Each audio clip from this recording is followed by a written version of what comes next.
Team Penske makes sweeping changes just days before the Indy 500. The NASCAR Hall of Fame class of 2026 has been announced. Which current drivers are currently on a Hall of Fame trajectory?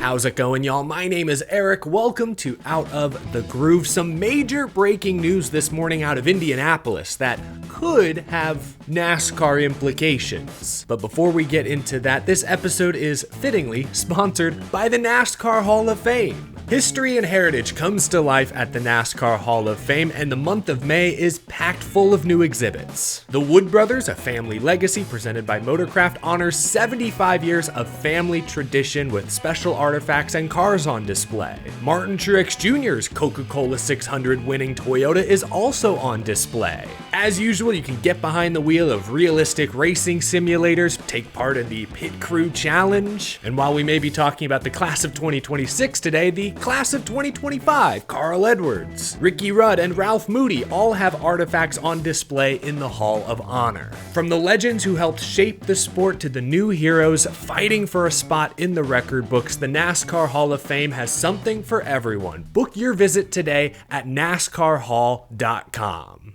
This is a very Hall of Fame themed episode. We'll get to the class of 2026 and more in just a moment, but I would be remiss if I didn't react to this breaking news from Team Penske. Even if you're not an IndyCar fan, you've probably heard the news this week around the Team Penske penalty. Penske drivers Joseph Newgarden and Will Power will start at the rear of the field for Sunday's Indy 500 after inspectors found an illegally modified part on their race cars. A part that has allegedly been on these cars for over a year. The legitimacy of the whole thing has been called into question. It doesn't help that Roger Penske not only owns Team Penske, two-time defending Indy 500 winners, but also owns IndyCar and owns Indianapolis Motor Speedway. Not a great look that his race team has been involved in two pretty major scandals over the last year. The push to pass, now this. Anyway, I showed y'all this tweet the other day. Reportedly, Roger Penske was devastated over the Indy 500 penalties, and we found out today that several key Penske employees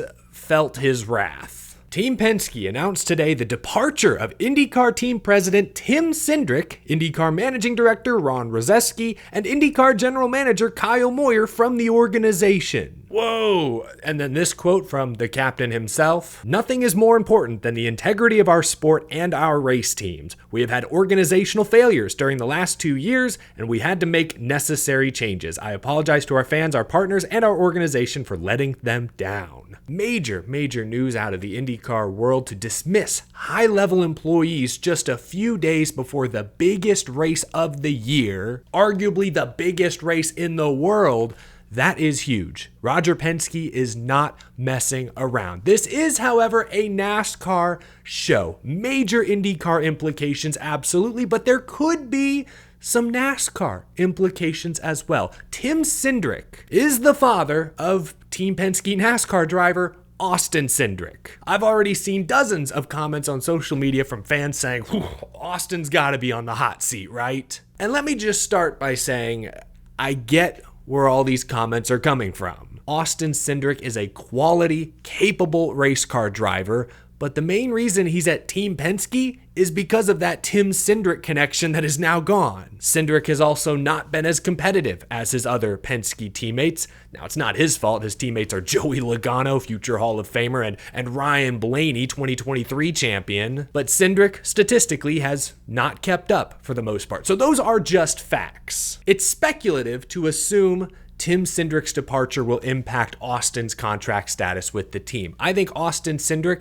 has proven a lot this season on the racetrack. Actually, this season, if you take out that 50-point behavioral penalty from COTA, Austin would be 9th in points, ahead of Joey Logano by a few points. Right now, Cindric is on pace to set a new career high in laps led, top 10 finishes. He's qualifying better this year than ever before, and Austin has made the playoffs 2 of the last 3 years, and he's already won a race this year year, so he'll make the playoffs for the third time in just 4 years. Is he making it to the championship 4 like Blaney and Logano? No. Is he winning titles like Blaney and Logano? Obviously no. But he is showing improvement so far this season that should not be ignored. Cindric is only 26 years old, and he does have a Daytona 500 win on his resume. I like most of what I've seen this season, maybe dial some of the aggression back a bit, but if he continues to make positive strides this year, going into next season, I wouldn't rush to push him out the door because he is still so young. If his contract is up after this season, then sure, maybe you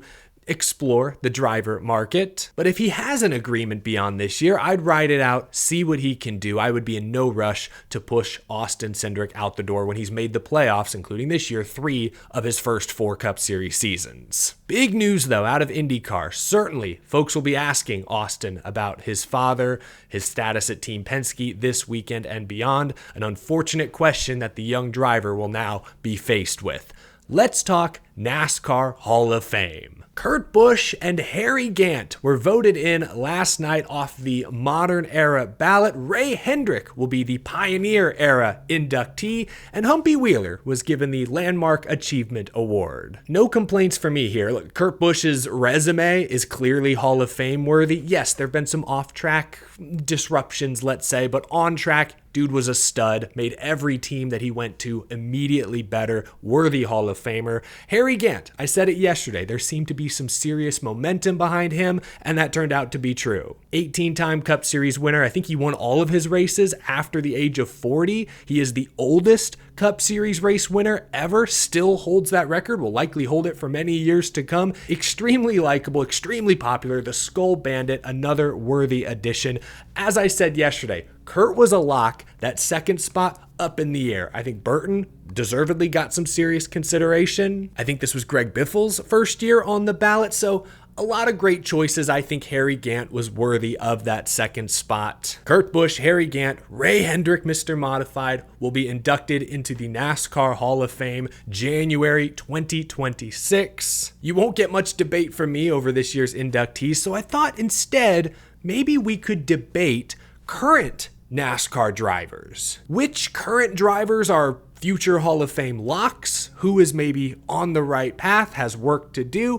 I want to break this down into tiers. Let's start with first ballot Hall of Famers. If these guys retired today, they would be first ballot locks, in my opinion. That's Kyle Busch, Joey Logano, Denny Hamlin, and Brad Keselowski. Although, I guess if they all retired today, they would all become eligible at the same time, and you can only pick 2 at a time, so let's hope they don't all retire today. Kyle Busch, Joey Logano have won multiple Cup Series championships. Denny Hamlin has 3 Daytona 500s and is knocking on the door of top 10 on the all-time Cup Series wins list. And Brad Keselowski is a Cup Series champion, 36 career wins.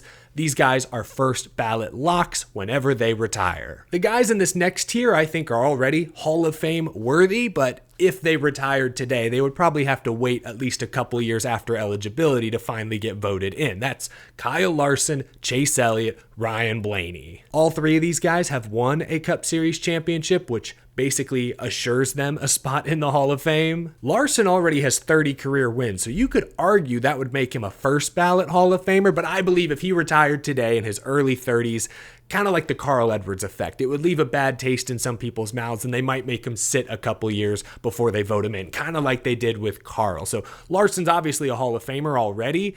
I don't know if he'd be first ballot. I think he needs to race a few more years to ensure first ballot status. I think if Elliott and Blaney were to retire today, it would take them a few years, but I think they both would get in. Chase has 19 career wins. Blaney only has 13, but again, they both have that Cup Series championship. It'll be interesting, though, in like 20 years or so, if the Hall of Fame committee views modern championships the same way as previous generations, under the playoff championship 4 format I'm talking about. I've said this for a long time, but I think most Cup Series championships throughout history are very different, reward different things. Decades and decades and decades ago, the schedule was so long, the guy who showed up for the most races had often the best chance at winning the title. It was quantity over quality sometimes. Then for a while, it was about being consistent throughout the year, not blazing fast necessarily, just solid. Obviously, the last few years, it's about being really good at the end of the season, showing up when it matters, executing late in the year. So every championship, every era is wildly different. But so far,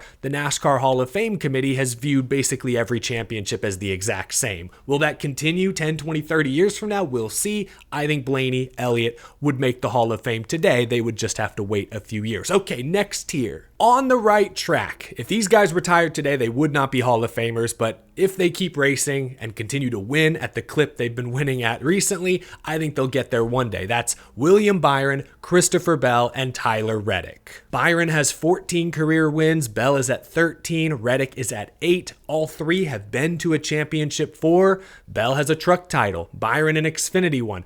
Reddick has back-to-back Xfinity Series titles. That's a pretty big feather in his cap. If you don't win a Cup Series championship, history tells us you probably need to win at least 25 Cup races to make the Hall of Fame. I feel pretty confident that all three of these drivers will get to that mark, and more likely than not, at least a couple of them will win championships one day. So Byron, Bell, Reddick on the right track. And then one more tier, the interesting debate tier.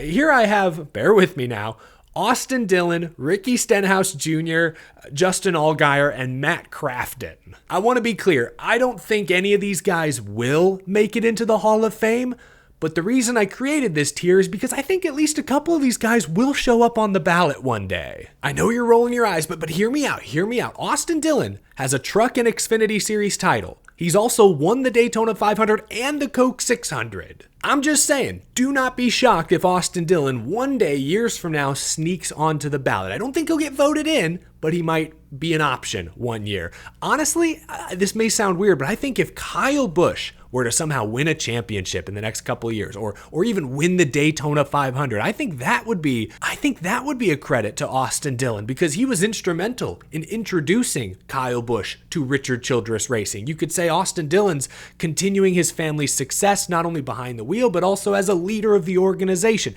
Anyway, just saying, I think Austin Dillon, there's a debate to be had. He could end up on the ballot one day because of the crown jewel wins and the lower series success. Similar argument could be made for Ricky Stenhouse Jr., who, like Tyler Reddick, is a 2-time back-to-back Xfinity Series champion. And, like Austin Dillon, he also has a Harley J. Earl in his trophy case. And let's be fair to Ricky Stenhouse. Outside of maybe his rookie year, first 2 years in Cup when Roush was still decent, he has never been in a great Cup Series situation. By the time Stenhouse was a veteran, experienced, ready to realize his full Cup potential, the Roush cars weren't any good, and JTG Doherty has never been consistently competitive, nor Hayek today, although Stenhouse is right now trying to hold on to a playoff spot, having a pretty good 2025. Again, I don't think Stenhouse would ever make the Hall of Fame, but those championships in the lower series could get him on the ballot one day. Justin Allgaier, the defending Xfinity Series champion, dude's been to 7 Xfinity Series championship fours. That is extremely impressive. Likable guy, huge part of Dale Jr.'s Xfinity operation for many years. Shoot, this year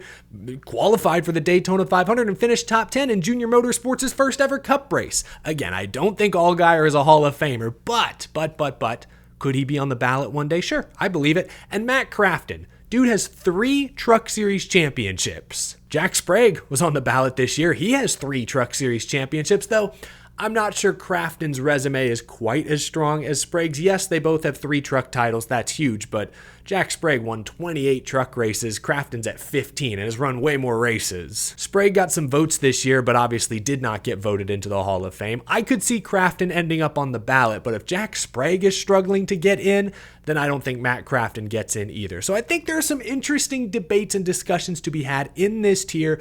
I don't know that I'd put any of these guys in the Hall, but like I said, I would not be surprised if they at least get some consideration once it's their time. Let me know down in the comment section below if you agree, if you disagree. There are other drivers that could very well have Hall of Fame careers. Alex Bowman, Ross Chastain, young guys like Carson Hocevar, Ty Gibbs, just getting started. I'm not trying to project that far in advance. I'm just looking at current resumes. If you retired today, would you be Hall of Fame worthy? I think the first two tiers, yes. I think the first two tiers would get into the Hall of Fame today or once they eventually became eligible. I think this middle tier, I think they're on the right track, but not there yet. And then, we can have some interesting discussions about these guys at the bottom. Leave a comment down below. Stenhouse, Dillon, Crafton, Allgaier, any chance you'd consider them Hall of Fame worthy? Let me know down below. But that is going to do it for this episode, folks. Hope that was a fun conversation. Again, difficult to debate Kurt Busch's credentials, so I thought we'd talk current drivers instead. But leave a like if you enjoyed this video. Subscribe for more. I appreciate y'all tuning in. Have a great rest of your day, folks. I will talk with you again real soon. Thanks for watching.